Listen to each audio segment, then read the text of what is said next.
Hi guys, Joe here and welcome to 750 Gaming.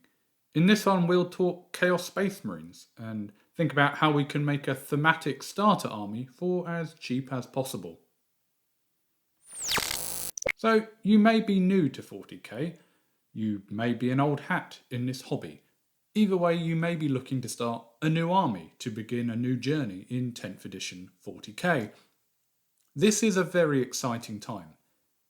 After all, Games Workshop are making it ever easier, if not necessarily cheaper, to get into this game universe lore sphere thing. The big elephant in the room, however, is that historically, and today it's certainly no different, the seemingly easiest entry route is to start collecting Space Marines. Love them or loathe them, the Adeptus Astartes are Games Workshop's poster boys, and are often wearing a lovely shade of blue in all their glamour shoots. And it stands to reason. I mean, there are of course no good guys in the universe of the 41st, 42nd millennia, and of course there haven't been for a while, but again, love it or loathe it, the simple fact is that the Imperium, that's to say the super faction that represents humanity, that's me and you, the life forms who play this game, they're actually the main morally ambiguous protagonists, so, pretty much on point really. Anyway, say you don't want to collect an army of humanity's super soldiers, or you may, like me, have 4 Space Marine armies already because you're just an absolute sucker. So you want to try something different. Fair enough. There's plenty to choose from, but in this video I'll suggest why Chaos might be the answer. The Heretic Astartes, colloquially known by many as the Chaos Space Marines, in a lot of the lore are essentially the main antagonist, shall we say. Now, there's around 90 plus black library books providing detail and story and fluff about the Horus Heresy and how we ended up here, so I won't for a moment try to summarise. I'll simply suggest going and finding some other guys on the YouTube machine who are good and knowledgeable about this stuff. I'd actually recommend a chap called Arbeiter Ian. His lore stuff is fantastic, and the main reason I got hooked line and sinker back into this thing, though the chances are you may already know about him. Again, I digress. Chaos Space Marines. Why should you collect them? Well, initially, much like the Space Marine variety show, you also get quite a sizable pool of Chaos sub-factions to choose from, and depending on which Chaos god you want to align with, some fully supported, fluffy, fun thematic ranges. If you think the viral plague-infested pestilent disciples of Nurgle are your jam, then the Death Guard are going to be your pick and are fully supported all over the shop. If you like sorcery, psychic abilities and Egyptian-themed motif, then the Thousand Suns will be your flavour, and there'll be a few units with dedicated models such as the Rubric Marines that you can take to fluff up your ranks. If you're just an angry person and want to kill as much stuff as possible and so draw maximum blood for the Blood God, then Khorne is your boy, and there'll be a ton of units you can take to represent your bloodthirsty berserker horde of World Eaters. And then of course there's Slaanesh. Yeah, we'll get to that in a moment. If you didn't want to choose a god specifically, there are of course some other Chaos sub-factions to play. Iron Warriors, Word Bearers, Night Lords, and the Alpha Legion all having their own thematic swing. The standard Chaos Space Marine range, as per Games Workshop, would probably look to serve these middle-of-the-road, if that's a thing, heretical sub-factions. In particular, the Black Legion, the poster boys of the 40k dark side, shall we say. As such, it's very easy to start an undivided Chaos Space Marine army, and in my opinion, the best way actually is to start with the Chaos Space Marine Combat Patrol box. Have a look round at various third-party retailers or the eBay market resellers and see what you can find. I picked my copy up from Wayland Games for around 70 quid at the time of purchase. Granted, this was towards the end of the 9th edition cycle, where prices, demand and interest in Combat Patrol was lower, but there are still bargains to be had if you look. In that Combat Patrol box you get the Dark Apostle and co, 10 Legionaries, 5 Havocs and a Hellbrute, which is a lot of bang for your buck.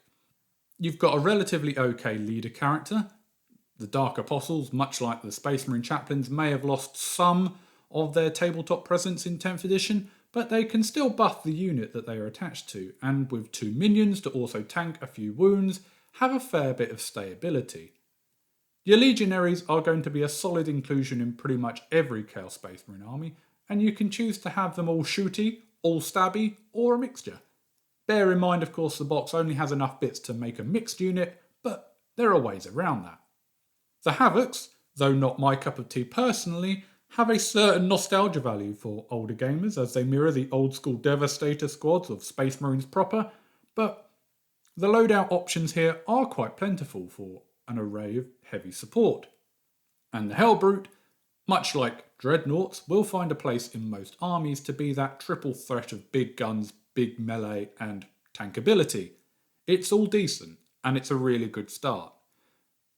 It's one of those rare boxes, in my opinion, that is actually quite nice and balanced out of the box to play Combat Patrol with, if that's what you wanted to do. Combat Patrol, being a really fun, scaled-down version of 40k, is a great gateway into bigger games, if that's your dream, but it is also, in its own right, really fun.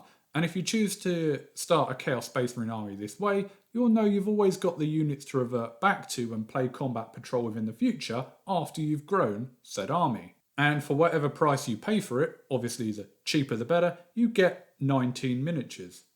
Originally, this totaled a whopping great 575 points, which was very strong, or weak, depending on your perspective. For me, it was a good thing. Now, my arbitrary target when I start a new army is 750 points for less than £100. That's kind of my hangover from 9th edition, where 750 point size games were a happy medium for me, for time, money, and effort, all that kind of thing. It is a little different now with 10th, where Combat Patrol is actually viable, and I'm happy we can play relatively balanced games with just the one box of models. But if I know I want a bigger army, then 750 points it is, and then if we can get to 1,000 points for as little additional cost as possible, more's the better. Except, of course, Games Workshop have just released their first proper balanced data slate for 10th, and, well, a lot has changed.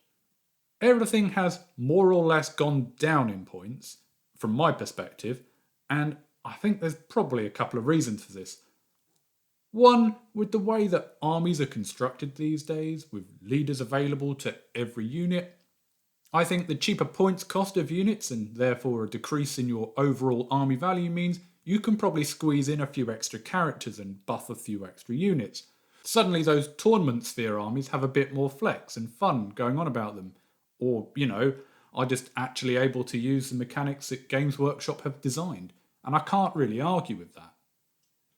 The second and slightly more cynical outlook is that by reducing everybody's army size, a lot of us are suddenly finding we need to add an extra unit or two to our armies in order to get back to whatever points limit we're playing to, which obviously means spending a bit more money on those lovely new miniatures Games Workshop have just revealed. Anyway, it is what it is, but it means that the Chaos Space Marine box is now worth less points. We've gone from 575 to 530 points. So with the Chaos Space Marine Combat Patrol box, depending on how much you could get it for, due to its original starting strength, the chances are you were able to get to 750 points for 100 quid just by tacking on another unit. Now you'll probably need a couple of extra units, and well, of course it's going to cost you more.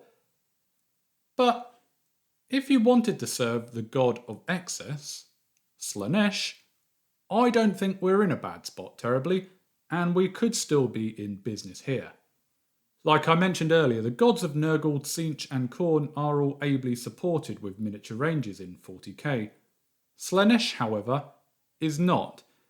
Now, there's lots of different reasons that could be, and I won't necessarily go into them here, but whilst there seemingly always had been a standalone codex supplement for the Death Guard, the Thousand Sons and Angron's Angry Boys, there has never been one for the Emperor's Children.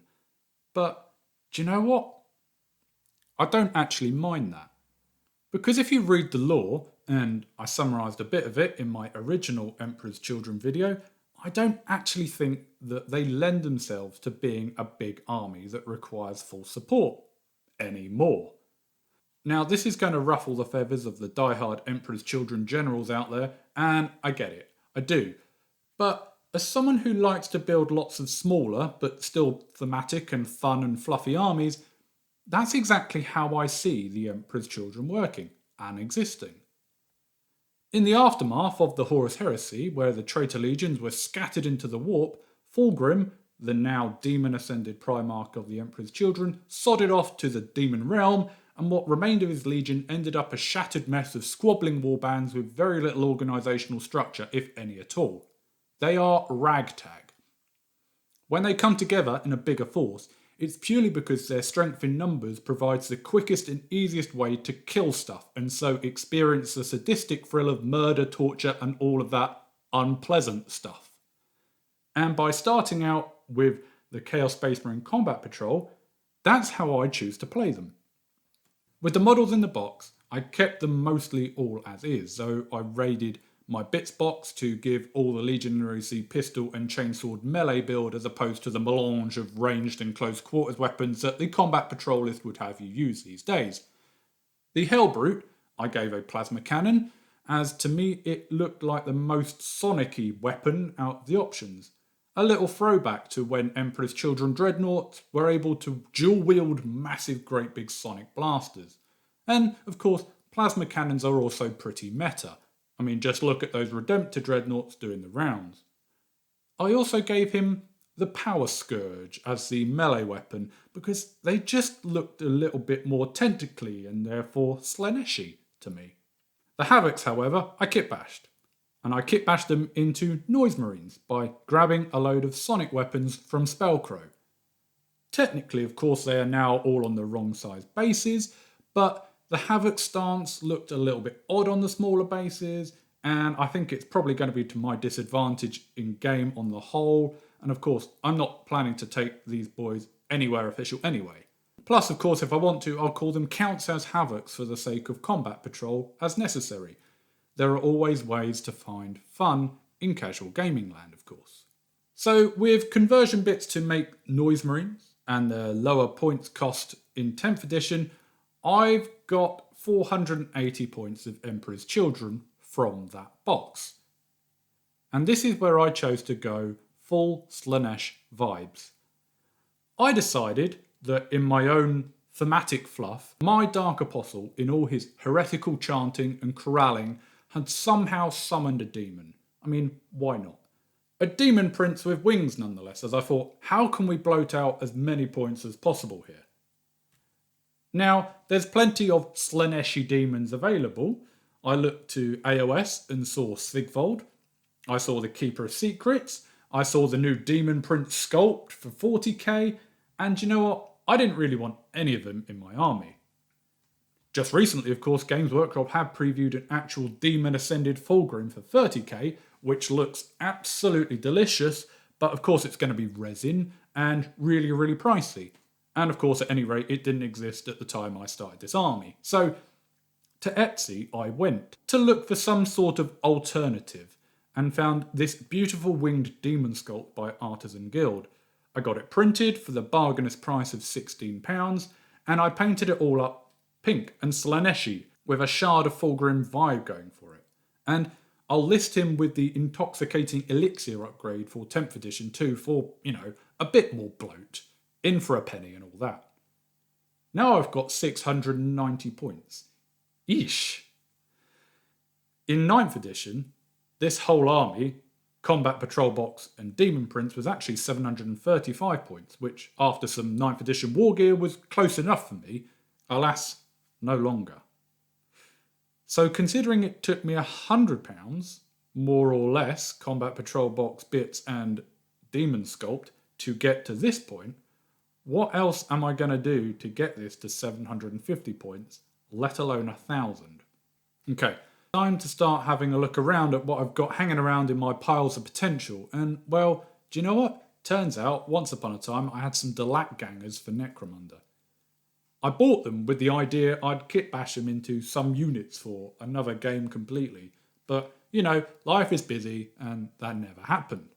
In eventuality, I found myself sitting down to a hobby session at some point with very little material to work with, found them in said pile of potential and thought what the heck.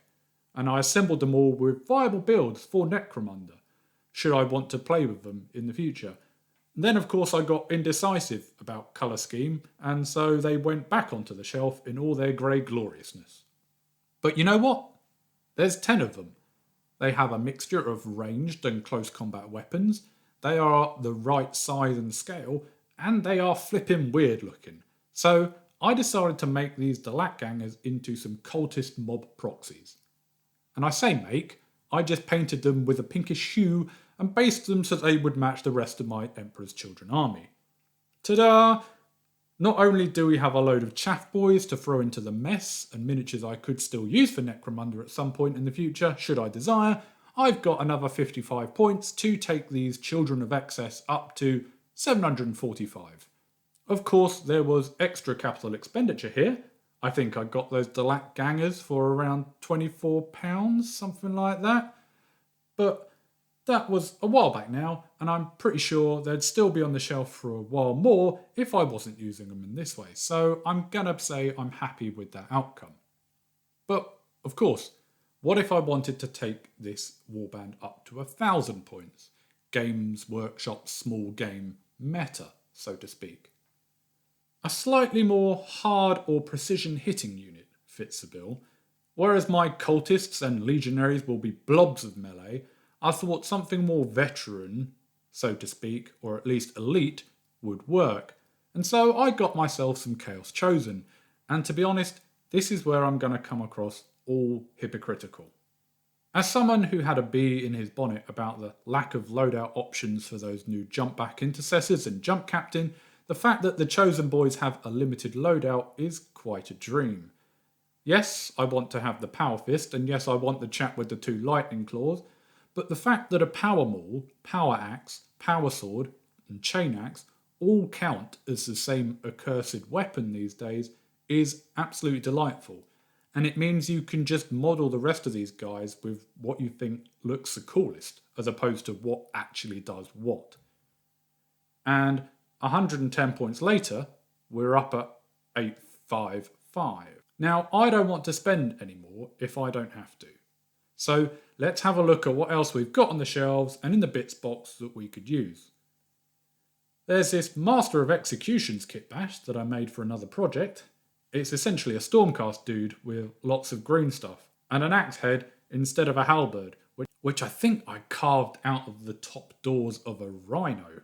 A little bit of a glow up, and I've got another 80 points. I think it works well with my Emperor's Children vibe. And talking of Stormcast conversions, there's an Exalted Champion here too that again was once part of that other project. I wonder if we can convert him again into something a bit more Slaanesh-y. That looks like a Chaos Sorcerer to me.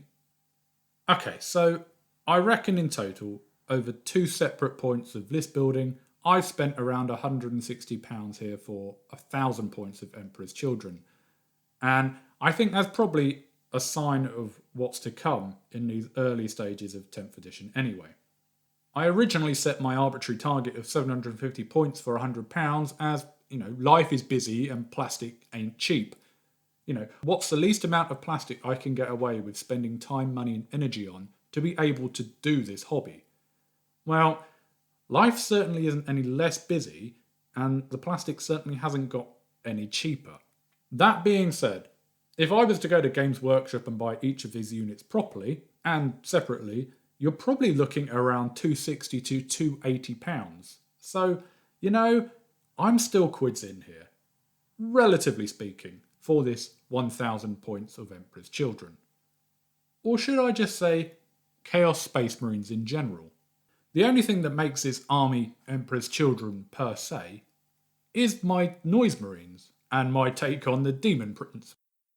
If you keep your Havocs as Havocs and choose another sculpt, proxy or otherwise for your demon, then put it this way, if you're looking to start a Chaos army, Black Legion or one of the others that aren't necessarily a popular sub-faction supported by Codex or miniature range, I'd still say that this is a decent way to do it. And here's the thing, Assuming I drop all those extra tack-on units, regular, proxied or indeed kit-bashed for now, I've still essentially got a standard Chaos Space Marine combat patrol, and that's not a bad place to start at all. If you've got any questions about my processes or any thoughts, then let me know in the comment section below. What would you do with a Chaos Space Marine combat patrol box? What Chaos power would you choose? What other units do you think I could tack on to grow this army further? I'm always interested to hear what you think. Hopefully, I'll see you again next time. And as ever, thanks for watching. Let's go!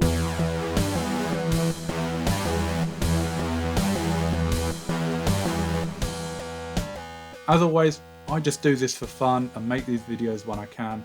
I don't have a regular release schedule, they just happen when they happen. So, if you want to make sure you don't miss a beat over the next few months and going forward, then hit subscribe so you can catch these when they come. If you enjoyed this or any of my other videos, then do hit that like button as it really helps boost my ego, and do come check me out on Instagram for all my hobbying updates. Hopefully, I'll see you in the next one.